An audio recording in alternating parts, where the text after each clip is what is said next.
Hi, my name is Drew Ferrian, the founder of the Eclectic Connoisseur. Right. I wanted to share with you a breakfast dinner idea that I came up with last night when my wife came in and told me that I had to make dinner for my kids. This has got to be one of the best, most delicious dinners I've ever created in my life out of scratch. And it started when my wife asked me to make bibimbap. My wife's Korean. Bibimbap is very labor intensive. And she just kind of came into my room and said, "Could you make this for the kids?" And I kind of went, "Well, I'll think about it, right?" And but what I wound up doing is, come on over here, right? I wound up making potato wedges, right? And I used yellow potatoes, right? And so what I created was I did a bunch of potato wedges. Can you see them there? Okay, see all those potato wedges in there? So what I did was then I took some red chili flakes, right? And I just dumped them in, like I'm doing now, red chili flakes. Then I came over and got some olive oil, right? Which we happen to have a ton of olive oil, right? I poured that in here in this plastic bag. I hit it with some salt, right? And you can see I don't really care too much for measuring things. Spoosh it around, put some more salt in, grab some fresh cracked pepper, right? Put that in, right?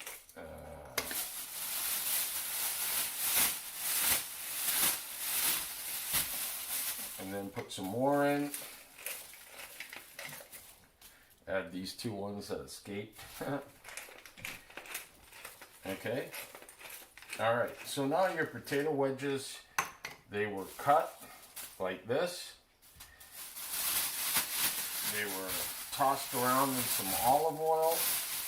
And then we're going to bring it over here. And so what I did was I have this baking sheet, right? Now, normally I put aluminum foil down on the baking sheet. But the problem is that I found is that when the potatoes bake, they get stuck to the aluminum foil, right? So I'm going to try. So I made this last night. So all I'm going to do is I'm going to dump this out, right? Okay. So I got these potato wedges on, right? And I toss this over here. And you'll notice that I fired up the oven to 450 degrees, right? I'm going to throw these in, right? And then I'm just going to let them bake. Now, the secret sauce to what I did last night was my wife, for the bibimbap, she made this hamburger meat, right? And this hamburger meat was, you can see it's already pre-cooked, and all she did to make it taste great was she put in some sesame seed oil. So what I did last night was I just took some of this pre-cooked meat. I think that's enough. Save some, right? And then what I did, come on over here, right, was I pre-cut some jalapenos, right? That's a jalapeno. And I pre-cut some green onions, right? That's about 4 green onions. And I pre-cut some tomatoes. Now, you'll notice that one of the things, like, I'm not the best cook or chef. I'm not Chef Boyardee. I'm not Anthony Bourdain. I'm not the Galopine Gourmet. But one thing that I always do is I am very, I think the right word is anal about having a sharp knife. So I've got this little unit. You pull it through, right? And then, but you get a great sharp knife. So that's what I did before I started. We come over here, right? And we're going to turn the oven on, right? Push that meat because it's already cooked off to the side. Okay, I'm going to throw in the jalapeno peppers, right? Oops. Pardon my fingers, but a great chef knows how to use his fingers, right? Push this over here. And then one of the secret sauces, you know, because I am I know how to do leftovers, right? So I always just go into the fridge and I look for what's available. And here we have mango peach salsa, right? And so what I did was I threw a bit of this in here, right? For the meat. Throw this back in the fridge, right? And I took my tomatoes, right? And I put in my tomatoes, right? Boom, there you go, right? And I mix this around. Now obviously what I'm going to do is I'm going to wait for those potatoes to bake, right? And then what I'm going to do is this sauce that I'm making, I'm going to put on top of the potatoes, and then I'm going to throw on some cheese and some green onions, fresh, okay? And this time around, what I did was I, you know, is there anything better than potato wedges with bacon? Okay, so I cut up some bacon and I fried it, and you'll notice that what I did was I made it very crispy, right? So I've got all that, and what I'm going to do now is I'm going to let those potatoes bake, and then I'm going to put the cheese on it, and then I'm going to put, what I'm going to do is I'm going to put on this sauce that I'm making right here, right? And then I'm going to put the cheese on it, and then I'm going to put the bacon and green onions on it, and then throw it back in and bake it till it melts. Okay, when I come back, we're going to stop this video. I'm going to show you what that all looks like. And I'm telling you, this is one of the easiest, simplest, most delicious breakfast, dinner, lunch things I've ever made. That started with my wife asking me to make this bibimbap, but I turned it around, and Kono, who's helping me, my son, film this video, he turned around and I asked him, Kono, what did you say? Okay, I'm going to take this back, all right? What did you say about what it was like having that dinner last night? Oh, it kicked some pretty good ass. It's pretty good. All right. And how did you describe it? You described it as being like potato wedges with like Combined with like just nachos. nachos, right? It's a good combination. Yeah. So we're going to try to recreate that again, right? You can see this cooking up a bit. And I'll tell you what, when we come back to this video, I'll show you what the finished product looks like. Super easy. Thanks. Bye. Okay, so I've let the potato wedges bake at 450 for a while. You can check them out, right? And so, and I'm gonna, so check this out, right?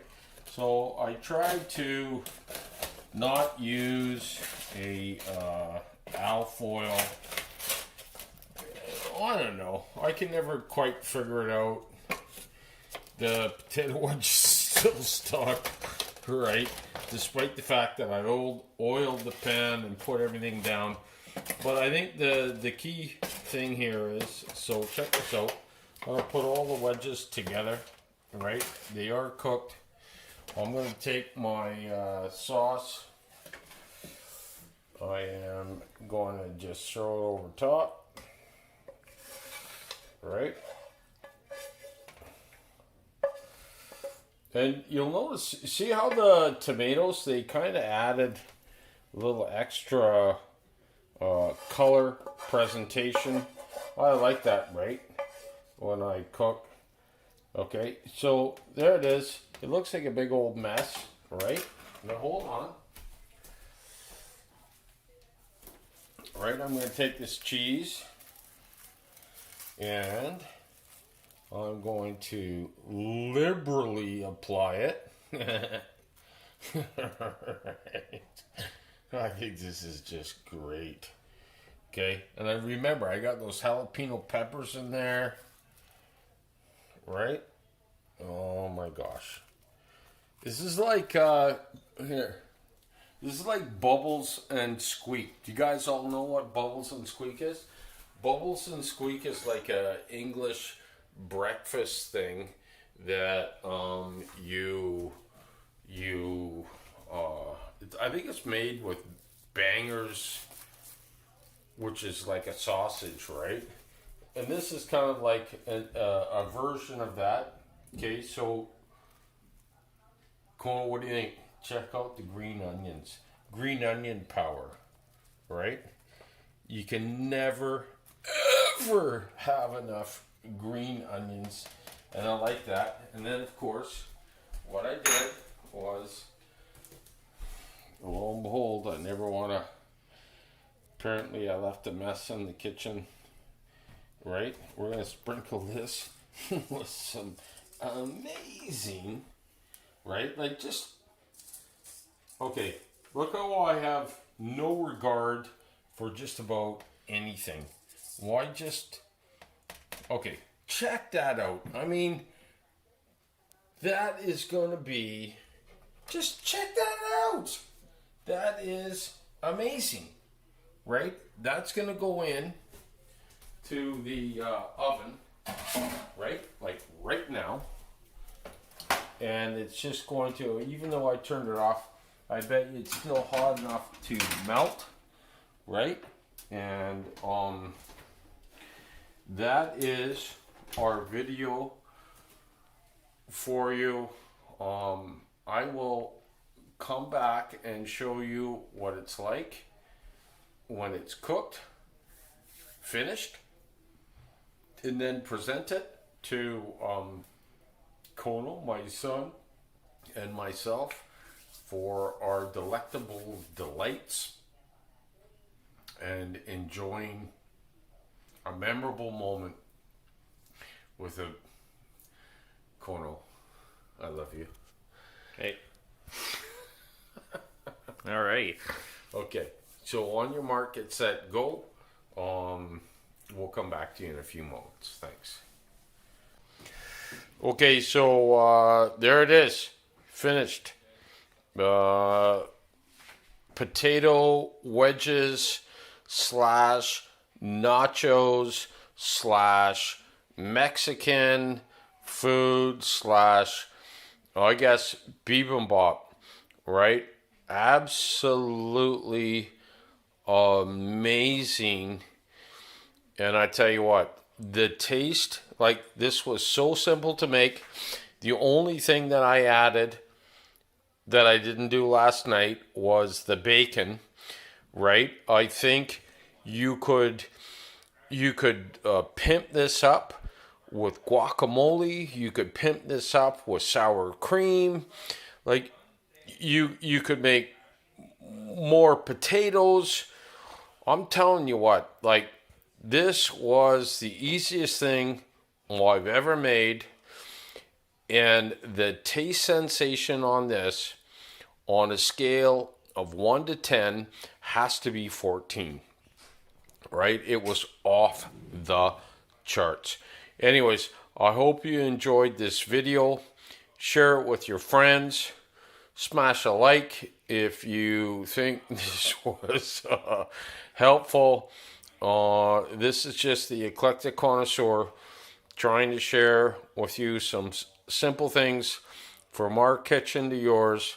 May your fridge always be full, your pantry packed, and your cup always overflowing. Thank you. Take care until our next video. Bye.